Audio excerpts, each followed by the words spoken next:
अस्सलामु अलैकुम रहमतुल्लाहि व बरकातुहू। मेरे दोस्त बुजुर्ग বন্ধুগণ, এই যে নকশাটা দেখতেছেন, এটা আসলে কিন্তু কার্যকরী নকশা। হ্যাঁ, আমি যেসব ভিডিওগুলো আপনাদেরকে দিব ইনশাআল্লাহ সমস্ত ভিডিওগুলো কার্যকরী। খালি বুঝা শুনে ঠান্ডা মাথায় কাজ করতে পারলে কাজগুলো ইনশাআল্লাহ সফলতা লাভ করতে পারবেন। আর যদি গরম মাথায় করেন বিপরীত ক্ষতি হবে ভাই। এই যে নকশাটি যেভাবে লেখা আছে ঠিক ওইভাবে অঙ্কন করিবেন। অঙ্কন করিয়া রুগীরে পাক পবিত্র করে নেবেন।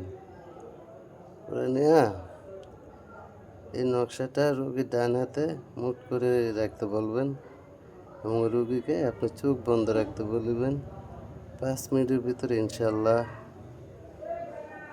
জিন হাজির হয়ে যাবে এবং আপনার যা যা প্রয়োজনীয় কথা তাকে বলবেন এবং তাকে দিয়ে যদি কাজ করে তো তাও করাতে পারবেন। হ্যাঁ, কিন্তু নিয়ম আছে, সিস্টেম আছে, সিস্টেম মোতাবেক কাজ করতে হবে। রোগীর সামনে 7টা জবা ফুল রাখবেন, রক্ত জবা, এবং কিছু মিষ্টি রাখবেন। তারপরে আল্লাহর রহমতে কাজটা শুরু করবেন। তাবিজটা যখন ওর হাতে দিবেন আপনি শুধু দুরুদে ইব্রাহিম পড়তে থাকবেন। ভাই এগুলো গুরু ধরতে হয়, এই জন্য গুরু ধরত। গুরুদরা যে কোনো কাজ করবেন ইনশাল্লাহ কাজে 100 সফলতা লাভ করতে পারবেন।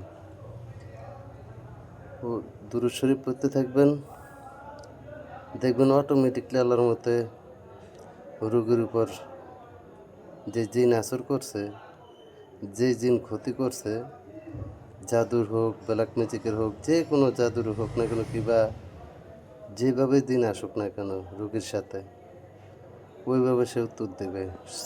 সলিড কথাটি পাওয়া যাবেন। তো আল্লাহর রহমতে আপনারা যারা আমার এই ভিডিও দেখে কাজ করতে চান তারা দয়া করে ঠান্ডা মাথায় কাজগুলো করবেন, ইনশাল্লাহ সফলতা লাভ পাবেন।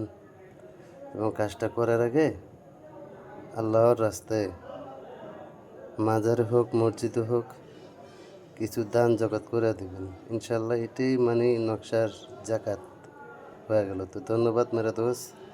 বুঝতে কোনো সমস্যা হলে আমার পরবর্তীতে কমেন্ট করে জানাবেন, আমি ইনশাল্লাহ সুন্দরভাবে উত্তর দেব।